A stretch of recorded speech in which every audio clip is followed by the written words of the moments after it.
తిరుమల అతి పవిత్రమైన పుణ్యక్షేత్రం. హిందువులు నిత్యం ఆరాధించి స్వామివారి కరుణా కటాక్షాల కోసం ప్రపంచవ్యాప్తంగా ఉన్నటువంటి హిందూ సమాజం అంతా కూడా ఆరాధిస్తుంది.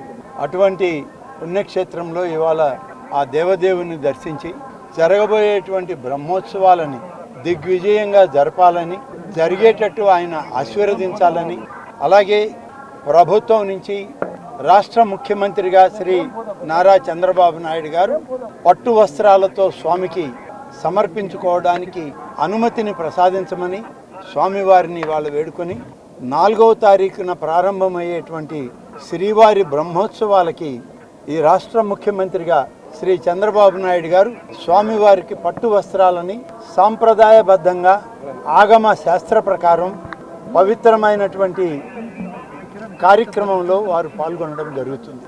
4వ తారీఖు నుంచి 12వ తారీఖు వరకు జరిగేటువంటి ఈ బ్రహ్మోత్సవాల్లో లక్షలాదిగా వచ్చేటువంటి భక్తులకి అన్ని సౌకర్యాలతో పాటు దేవదేవుని యొక్క దర్శన భాగ్యం, ఆయన ఆశీస్సులు అందరికీ కలిగే విధంగా ఆంధ్రప్రదేశ్ రాష్ట్రంలో ఉన్నటువంటి ప్రతి ఒక్కరికి సుఖ సంతోషాలని, సౌఖ్యాన్ని ప్రతి కుటుంబంలో ఉండే విధంగా దీవించమని వారిని ప్రార్థించుకొని ఇవాళ ఈ యొక్క బ్రహ్మోత్సవాల కార్యక్రమాన్ని ప్రత్యక్షంగా అధికారులతోటి సమీక్షించి జరుగుతున్నటువంటి ఏర్పాట్లని మరింతగా ఏమైనా చేయవలసినవి ఉన్నాయా అని చెప్పి ఈ రాష్ట్ర దేవాదాయ శాఖ మంత్రిగా పరిశీలనకు రావడం, స్వామివారి దర్శనం, అధికారులతో సమీక్ష పూర్తయింది.